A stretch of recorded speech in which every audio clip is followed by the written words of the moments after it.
Mis amados, muy buenas noches. Que el Señor los colme de bendiciones.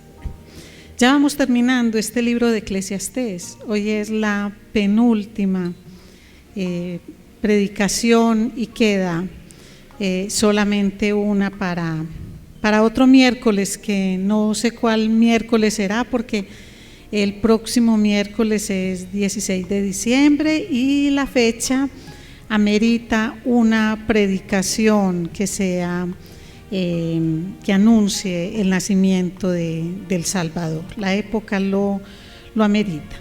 Muy bien, mis amados, en estos días, escuchando en una emisora, le pedían a las personas que enviaran un mensaje definiendo lo que habían vivido en la pandemia con una palabra. Entonces, la palabra que más surgió es la palabra miedo. Esa fue definitiva: miedo, detenimiento, quiebras, pero también empezaron palabras en positivo. Y la palabra en positivo que más dijo la gente era arriesgarse, reinventarse, volver a hacer, no quedarse quieto, moverse, que eso es lo que traduce. Pero la palabra es reinventarse y la palabra es arriesgarse. ¿Qué es arriesgarse? Normalmente, cuando uno mira en el diccionario, arriesgarse tiene que ver con esa exposición que tiene la persona, sobre todo a algún tipo de peligro por hacer algo relacionado con la salud, pero también se aplica a arriesgarme en algo que tengo que hacer, en un negocio, en una actividad, en una relación, algo en lo cual yo me expongo, aunque no tenga certeza de un resultado que podemos llamar óptimo. Y cuando hablamos de arriesgarse, entonces hablamos de aventurar, atreverse, osar, animarse, emprender. Y hay antónimos que nos permiten comprender mucho más lo que significa arriesgarse. Y los antónimos de arriesgarse son asegurarse, acobardarse, desistir, abstenerse. Entonces yo creo que con eso ya nos queda claro en el contexto que vamos a hablar de esta palabra arriesgarse. Y reinventarse no es nada más que volver a inventar, así de clarito, es volver a inventar. O sea que ya inventé. Cuando hablo de reinventarme yo, entonces estoy hablando de hacer algo que ya había hecho y nunca parto de cero. Nunca, cuando yo me reinvento, parto de cero, en absolutamente nada, porque ya tengo una experiencia, así haya sido negativa. Una manera menos de volver a fracasar, porque ya lo hice. Entonces, esas son las palabras como que definen el cómo vamos, en este caso, a salir de esta pandemia.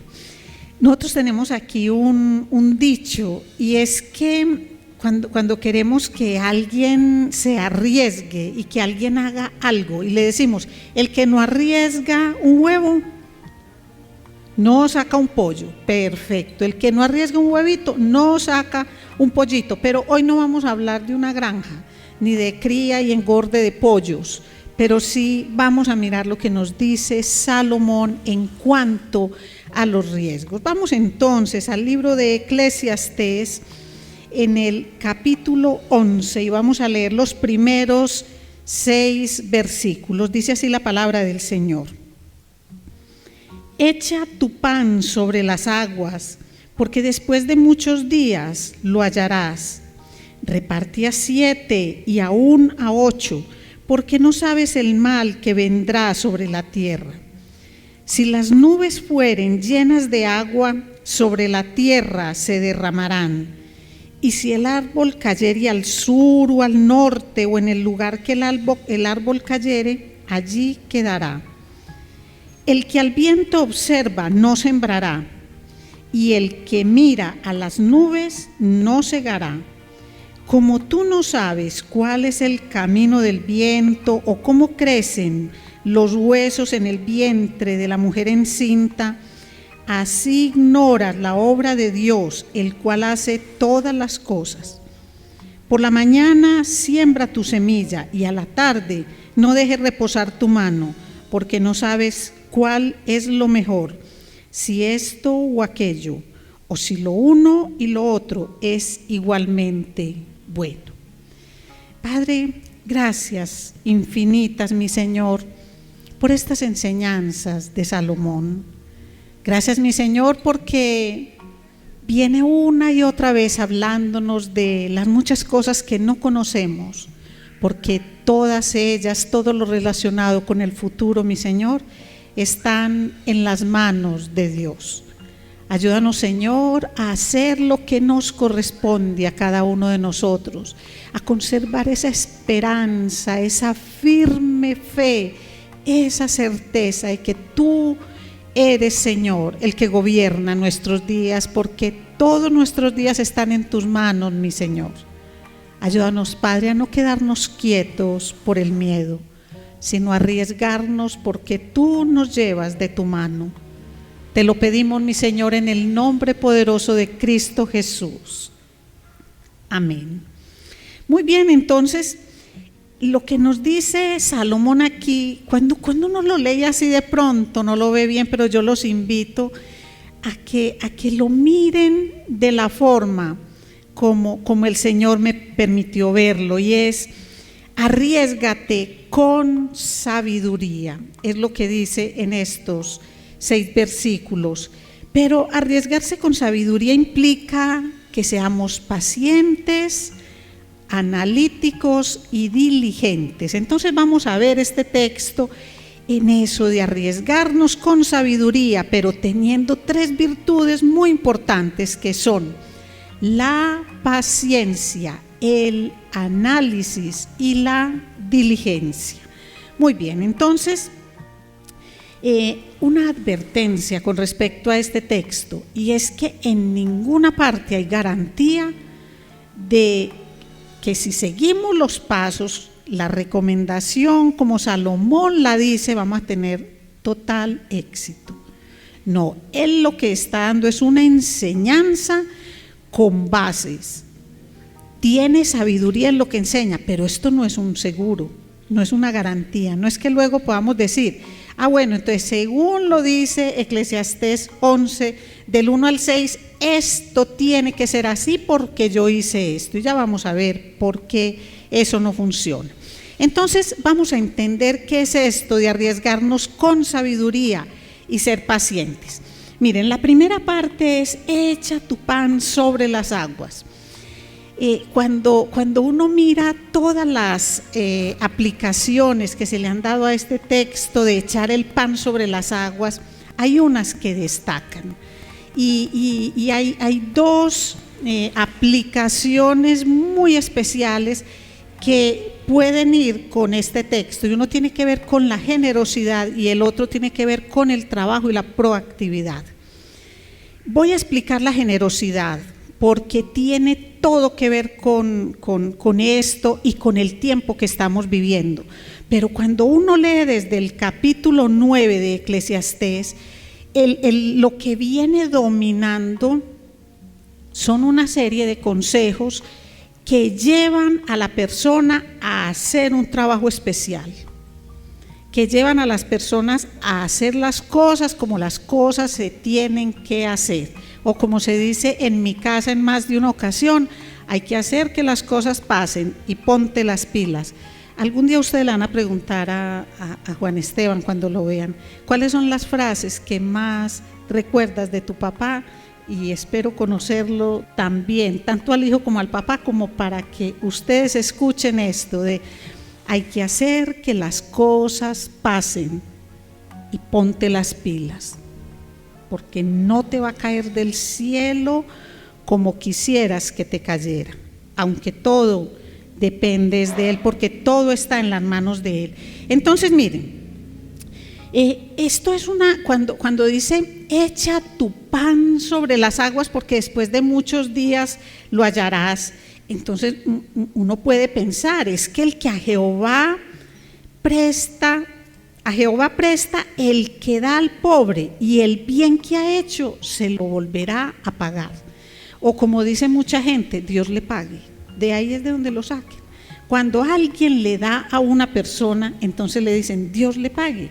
Nosotros decimos más Dios le bendiga, pero en Proverbios 19:17 dice así: a Jehová presta el que da al pobre, y el bien que ha hecho se lo volverá a pagar. Entonces es ayudar a otros con nuestros recursos, no esperando esa promesa, no esperando a que Dios nos dé, no esperando a que Él nos multiplique, sino que damos gracias a Dios por lo que tenemos y bendecimos a otros, a 1, a 7 o a 8. Y por una cosa muy clara, como lo dice aquí, porque no sabes el mal que vendrá sobre la tierra. ¿Cuántas veces aquellas personas a las que ayudamos a suplir una necesidad que a veces consideramos pequeña, a veces consideramos poquito, y cuando estamos mal, esas personas nos ayudan, no que nos den, pero nos pueden sustentar, un consejo, una oración? Todo esto se ve en este contexto. Entonces, no es una invitación a derrochar todo lo que tenemos para darlo. Ahí no está diciendo que te quedes empobrecido, que te quedes pasando todas las necesidades para darle a todo el mundo. No, lo que dice es que le demos a otras personas. Echa tu pan sobre las aguas, y para yo echar el pan sobre las aguas debo tener. Yo no puedo echar sobre las aguas una semilla que no tengo, eso no es posible. Hay una forma de siembra muy especial que tenían los egipcios. Cuando el río Nilo subía y anegaba todas las tierras, ellos esparcían las semillas, y la gente podría decir, están botando las semillas porque es que el agua se las va a llevar. No, ellos no la depositaban cuando el agua estaba revuelta, allá no habían olas, sino que se desborda de su cauce. Entonces, por los sitios por donde se iban esparciendo las aguas con la semilla, se metían dentro de la zona pantanosa, y al tiempo empezaban a germinar. Echa tu pan sobre las aguas. Pero aquí en este contexto mercantil, lo que nos está diciendo Salomón es que diversifiquemos. Miren, todos sabemos que Salomón fue bendecido por Dios, pero fue un hombre diligente para multiplicar los recursos económicos que Dios le dio. Y él tenía una flota de naves, y él comerciaba con comida, con bienes, muchas cosas él comerciaba, pero para eso hay que tener una virtud especial, y es la paciencia. Echa tu pan sobre las aguas, llena los barcos con comida, llénalos con mercancía. En ese tiempo era mucho la comida lo que movían sobre las aguas, porque después de muchos días lo hallarás. No está diciendo mañana va a regresar el rendimiento de ese trabajo, no. Esos viajes en barco duraban meses y meses, pero si la persona hacía lo correcto, tenía la posibilidad de recibir un rendimiento, pero no una garantía. Diversifica, es la forma como pueden leer el versículo 2. Reparte a 7 y aún a 8, no pongas todos los huevitos en una misma canasta, porque se te cae la canasta y se va a quebrar. No hagas eso, porque no sabes el mal que vendrá sobre la tierra, dice él. Pero miren, arriesgarse con sabiduría requiere mucha paciencia. Miren esto, cuando tú eliges estudiar, ¿qué estás haciendo? Echando el pan sobre las aguas. ¿Cuánto tiempo se demora una persona en su capacitación? Hoy, por ejemplo, mirando estadísticas sobre lo que las personas están estudiando, el mundo entero necesita muchos más ingenieros de los que se tienen en todas las áreas, y se ha comprobado. Hay otras áreas en las que no, pero sea la que elijas, cuando tú echas el pan sobre las aguas, cuando tú inviertes tu tiempo, esfuerzos, economía, horas de sueño, de diversión, de un montón de cosas, ¿qué es lo que esperas? Que con el paso de unos años puedas recuperar, puedas vivir, puedas obtener rendimiento de eso que hiciste, que halles aquello que estabas buscando. Pero ¿cuántas veces vemos personas que han estudiado mucho y por diferentes circunstancias hoy no están trabajando en nada de aquello por lo cual se quemaron las pestañas? Echamos el pan sobre las aguas, los padres, cuando con mucho amor educamos a los hijos. ¿Y qué es lo que queremos con ellos? No que nos mantengan en la vejez, pero queremos llevarlos por el buen camino, y que cuando estén grandes, que hallemos hombres y mujeres de Dios que amen al Señor y que amen al prójimo como se aman a ellos mismos. Y hay que tener paciencia, porque ¿cuánto dura la educación de un hijo? ¿Cuántos años? Es decir, una madre y un padre nunca terminan, nunca jamás. Los padres pueden tomar decisiones de ya no estar, pero uno no tiene ex hijos, nunca jamás, siempre serán mis hijos. Uno no tiene ex padres, siempre serán mis padres. Pero el resultado de haber hecho ese trabajo por parte de los padres no siempre tiene esa garantía. Hemos puesto la cuota de paciencia, hemos echado el pan sobre las aguas, pero no siempre las cosas son como esperamos, porque no sabes el mal que vendrá sobre la tierra. Nosotros no sabemos nada de eso. Entonces, ¿cuál es el llamado de Salomón aquí? ¿Qué es lo que él nos pide? Él lo que nos pide es que sigamos adelante, porque es que el que no arriesga no gana. El que se queda quieto, paralizado por el miedo, no hace nada, absolutamente nada. Como el que se queda con todos sus bienes y ve la necesidad de otro y no arriesga un poco de lo que tiene para ayudar a otro, no hace nada, absolutamente nada. Entonces es arriesgarse con sabiduría, pero hay que ser analíticos, dice el verso 3 al 5. Miren esto. Nosotros no debemos ser alocados al momento de empezar alguna actividad. Nosotros debemos evaluar las condiciones, mirar las señales evidentes y también señales que pueden estar ocultas, aquellas cosas que uno no alcanza a ver. Pero no podemos esperar a que las condiciones sean favorables en un 100%, porque entonces nunca haremos nada, nunca jamás. Miren, en todas las actividades de nuestra vida, nosotros no podemos esperar a la perfección de las condiciones, porque eso se vuelve una excusa para no hacer las cosas.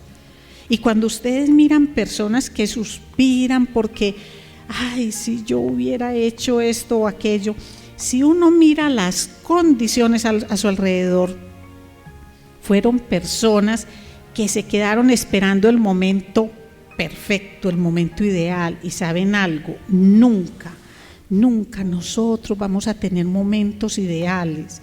Tendremos momentos buenos, momentos malos.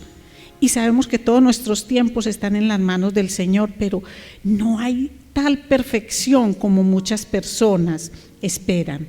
Pero sí debemos analizar, entendiendo dos cosas que nos muestran estos versículos. Miren, cosas que son inevitables y cosas que son irremediables. En la vida de todos nosotros se van a ver esas cosas. Y aquí Salomón nos muestra un ejemplo agrícola para que lo entendamos muy bien. Es decir, nada puedes hacer para detener que las nubes se llenen de agua. Eso es inevitable. Y que cuando la nube condensa tanta cantidad de agua, ¿qué es lo que pasa? Se cae. Tú no puedes evitar el proceso del agua condensada en las nubes y que vuelva a caer a la tierra. Pero tú sí puedes, al mirar las circunstancias, traer un paraguas para hacer lo que tienes que hacer. Eso sí puedes hacer. Y hay una cosa que es una cosa que es irremediable, irreparable, que no puedes hacer nada, y es cuando una tormenta tumba un árbol, tú no lo puedes volver a sembrar. Mire que habla de árbol, no habla de una florecita, de una cosita que todavía tiene la raíz, sino de un árbol que fue partido de tajo. Tú no puedes hacer nada con eso. Si cayó al norte, si cayó al sur, cayó y punto. Pero si te quedas esperando a que el árbol sea removido, a que no haya nubes, o a que sí hayan nubes, o a que tengas el momento preciso para que el agua caiga, entonces nunca vas a sembrar. Es lo que le está diciendo la palabra al sembrador. Versículo 4. El que al viento observa no sembrará, y el que mira las nubes no segará. Quédese pues todo el tiempo mirando a ver dónde está la condición perfecta al 100%, y ahí se quedó mirando. Y se pasó el tiempo y no hizo lo que tenía que hacer. No lo hizo. Y cuando ya ha pasado el tiempo, como lo vamos a ver en el último capítulo de Eclesiastés, de pronto ya no tienes forma de remediar. De pronto ya no tienes manera, porque hay muchas cosas que para poder que den su resultado en los años viejos hay que empezar a hacerlos en tu juventud. Una de ellas, la pensión, por ejemplo. No es cuando tengo los 60, muchos años antes. Empiezo a hacer eso y echo el pan sobre las aguas para que en determinado momento allá lo tengo. Entonces, hay cosas que nosotros debemos hacer siendo analíticos, es decir, mirando cómo está el tiempo. Por ejemplo, un agricultor sabe cuándo es el tiempo de verano y cuándo es el tiempo de invierno. Eso es muy distinto a saber exactamente en qué momentico le va a caer el agua. No lo puede hacer. Si se queda pensando, no, es que de pronto, ayer llovió como a las 3 de la tarde, y si de pronto yo no estoy viendo esas nubes ni nada, pero y si pierdo la sembrada de la semilla. Entonces, si piensa de esa manera, ese agricultor no va a prosperar, ni va a poder sembrar, ni va a poder recoger. ¿Y todo esto por qué? Porque es que nosotros tenemos limitaciones del conocimiento humano. Y miren dos limitaciones que nos muestra ahí Salomón. Como tú no sabes cuál es el camino del viento, nadie sabe. Uno siente el viento y uno dice, si me despeina así, el viento viene de acá. Si me despeina así, el viento viene de acá. Pero el camino del viento nadie lo sabe, porque de un momento a otro cambia. Eso nosotros no lo conocemos. O como crecen los huesos en el vientre de la mujer encinta, por más que tengamos ecógrafos, por más que ya se sepa que en este mes se desarrolla esto o se desarrolla lo otro, nosotros no sabemos eso. Aún las mujeres, cuando estamos embarazadas, no sentimos, cuando se van formando los huesitos, cuando se forma el corazoncito, nosotras no sentimos eso. Hay otras circunstancias que nos hacen entender que estamos en embarazo, pero yo no tengo que saber cómo se forma un bebé en mi vientre para quedar embarazada. Entonces dice, asimismo, como no sabes cuál es el camino del viento o cómo crecen los huesos en el vientre de la mujer encinta, así ignora la obra de Dios, el cual hace todas las cosas.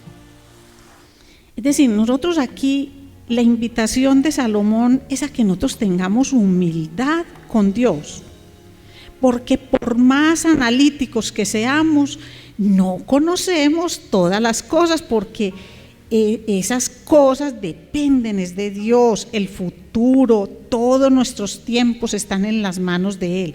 Entonces debemos tener humildad y sujeción. Pero mire, el versículo 6 nos dice que nos arriesguemos con sabiduría, pero siendo diligentes, es decir, con las pilitas puestas. Por la mañana siembra tu semilla y a la tarde no dejes reposar tu mano, porque no sabes cuál es lo mejor, si esto o aquello, o si lo uno y lo otro es igualmente bueno.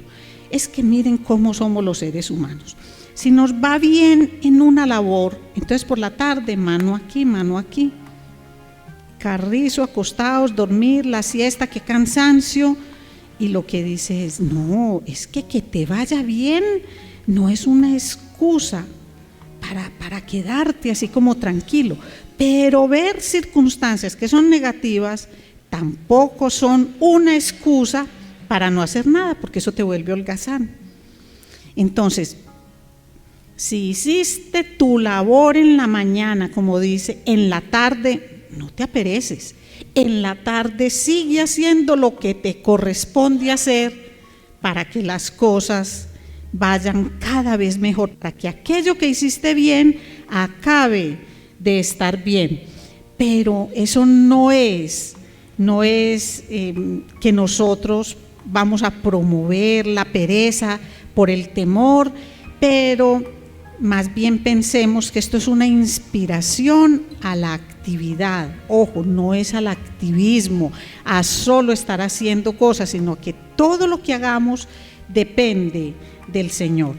Hay una palabra muy hermosa con respecto a esto, y es que la mano negligente, la mano perezosa empobrece, pero la mano de los que son diligentes enriquece. Y eso es algo que nosotros debemos tener siempre presente.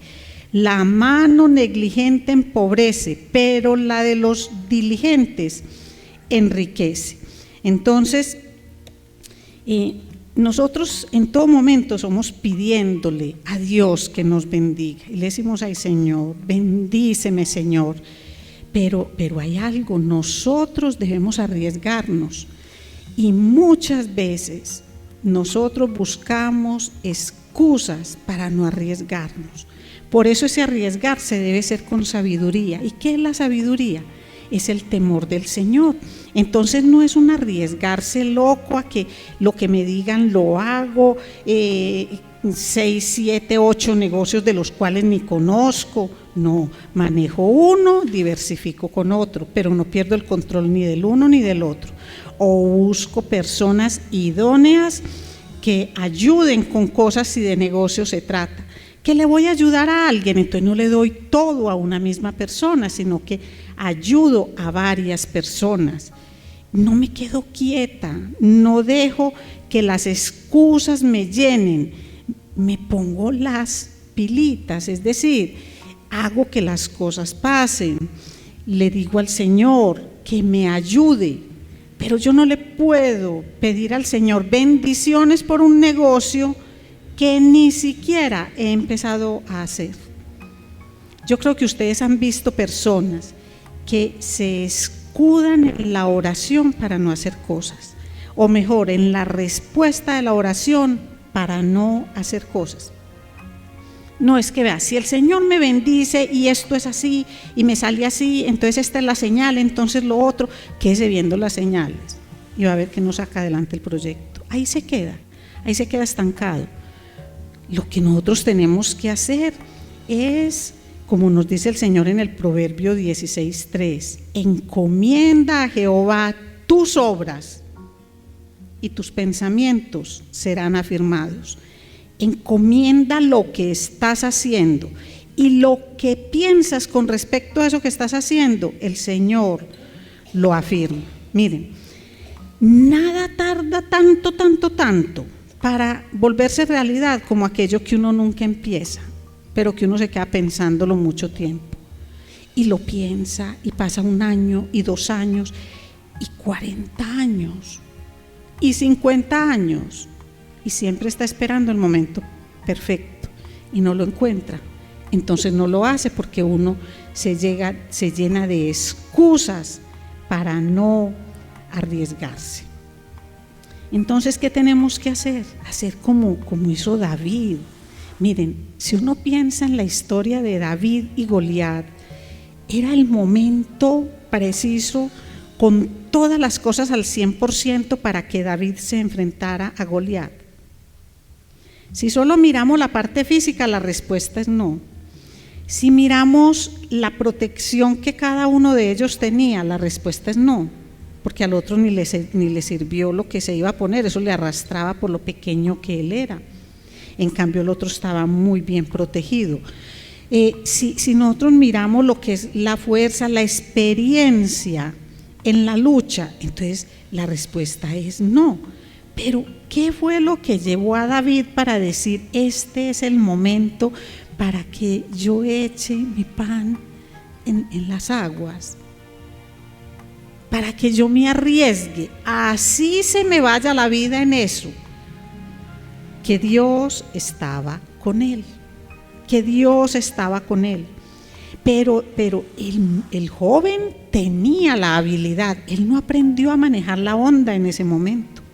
Él lo que hizo fue poner en práctica aquello que ya había experimentado y había vivido. Es decir, él fue paciente, él fue analítico, pero él fue diligente. Miren a Esther. El ejemplo de Esther también nos puede motivar a la acción. ¿Era al 100% apropiado el tiempo para que Esther le fuera a hablar al rey? No, porque el rey no la había llamado. Pero ella sabía que si no lo hacía en ese momento, el pueblo enterito pagaba las consecuencias.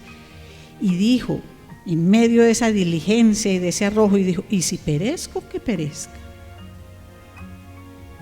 Entendía lo que eso significaba. Entonces, este es el llamado para nosotros, a que nos arriesguemos con sabiduría, pero que le pidamos al Señor, que le pidamos esas 3 virtudes: paciencia, análisis y diligencia. Vamos a orarle al Señor por esta palabra. Mi Señor, gracias Padre, gracias infinita Señor, por la manera como nos mueve, Señor. Gracias, Señor, porque tú nos invitas a arriesgarnos, Señor, a echar el pan sobre las aguas. Y hay áreas de nuestra vida, Señor, en las cuales ese llamado, Señor, es una orden de parte tuya. El evangelismo, Padre amado, el evangelismo es una de esas áreas en las que tú nos pides que nos arriesguemos, que tengamos paciencia, Señor, que sean riesgos con sabiduría, pero que esto requiere paciencia, porque nosotros no sabemos el momento en el cual la persona va a dar esas manifestaciones de entregar su vida al Señor. Lo que nosotros debemos hacer es continuar con esto, Padre. Señor, gracias, gracias, mi Señor, porque en Jesús encontramos ese modelo perfecto, Señor, porque no escatimó ser Dios, sino que se hizo como uno de nosotros, y su vida, Señor, su sangre fue entregada por nosotros. Señor, gracias, gracias por este modelo de Jesús. Gracias, Señor, por la forma como Él, sabiendo, Padre, lo que esto significaba, se entregó por nosotros. Señor, y nosotros nos quedamos en excusas, mi Señor, en excusas para tantas cosas, Padre. Padre, te pedimos perdón por el tiempo desperdiciado en esta pandemia, Señor. Señor, no solo en aspectos de negocios, porque de pronto no es nuestra área, Señor, porque de pronto ya no es nuestro tiempo por la edad que tenemos, Señor, porque de pronto no es nuestra experiencia, Señor, el tener uno y tener otro negocio, Señor.